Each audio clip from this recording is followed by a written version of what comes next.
Hello, welcome back to my channel. My name is Mildly Gothic.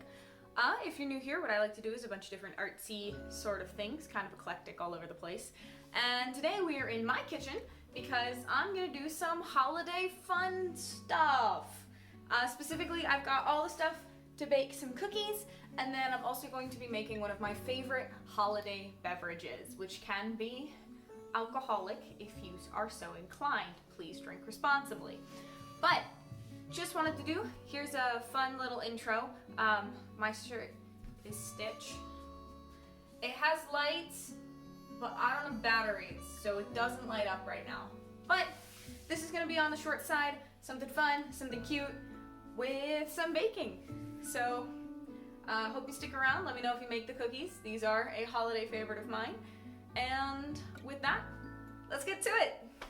The ingredients in no particular order: 1 1/4 cup of flour, 1/2 cup of granulated sugar, 1/2 cup of powdered sugar, 1/2 cup of natural unsweetened cocoa powder, 1 1/2 cups of dark brown sugar, 1/4 teaspoon of baking soda, 1 teaspoon of baking powder, 3 large eggs, 4 tablespoons of unsalted butter, 4 ounces of unsweetened baking chocolate, 1/4 teaspoon of peppermint extract, and 1 teaspoon of vanilla extract.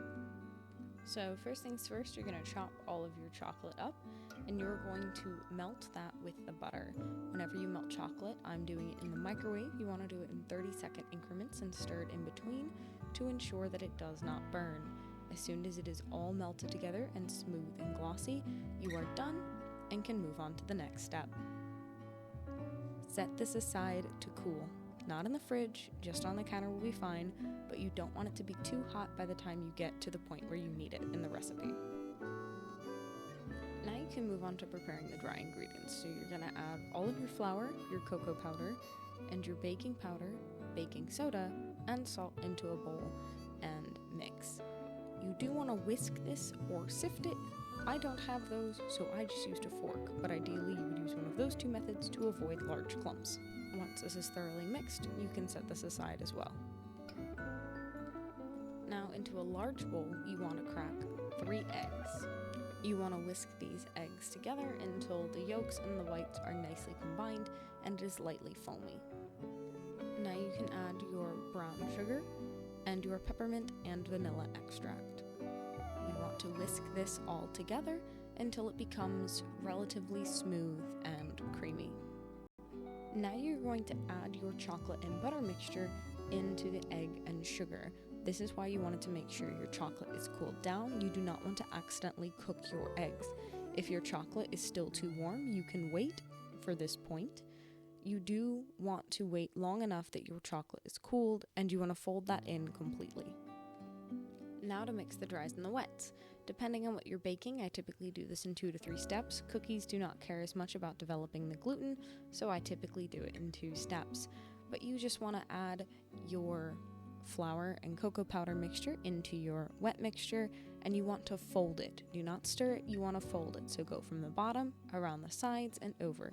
And keep doing this just until no streaks of flour remain.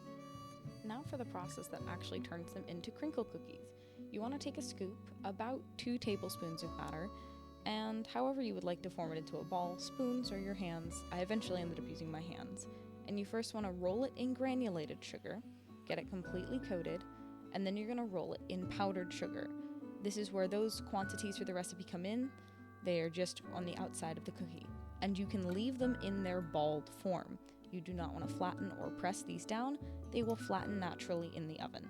So for each cookie, make a ball, roll it in granulated sugar, and then powdered sugar. Repeat for all of your batter. You want to bake these in a 325 degree oven for 11 to 13 minutes. I will say these should be cakey. I went with 11 minutes in my oven and that worked perfectly for me. It may work differently for you. I would recommend a small test batch so you can make sure you get the temperature right before continuing with larger batches of cookies.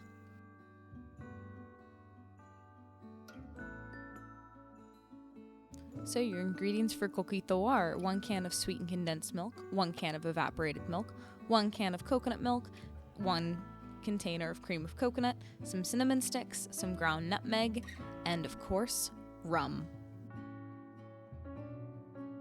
For this recipe, we're going to start by dumping everything in a pot and infusing it with the nutmeg and cinnamon flavor. Some recipes will just have you make a cinnamon syrup to add to the coquito instead.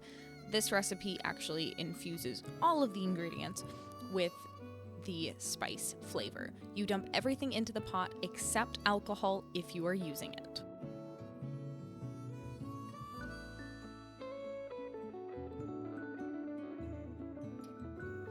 Once it's done, you're just going to remove those cinnamon sticks and set it somewhere so that it can cool for a little while.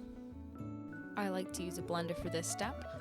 Once it's cool, you're going to tip it all into a blender, and this is where you would add the alcohol if you're using it, and just blend it on low to ensure everything is mixed together. Once it's thoroughly mixed, you can pour it into whatever container you would like and put it into the fridge for at least 2 hours so that it can cool before serving. Once everything's done, make sure you garnish your glass of coquito with some cinnamon or nutmeg, and enjoy your tasty treats. Hello, welcome to the end of the video. I apologize for my state. This is post-work me. I hope you really enjoyed this. These are hands down my favorite holiday cookies. I found them from Panera. I probably said that somewhere in the video, but I found these originally at Panera and was obsessed with them. So sometime a while ago, I learned how to make them myself. And while if my father's watching this, he may leave an angry comment on how this is not a true coquito recipe, so be it. This is the recipe I'm choosing to use this year.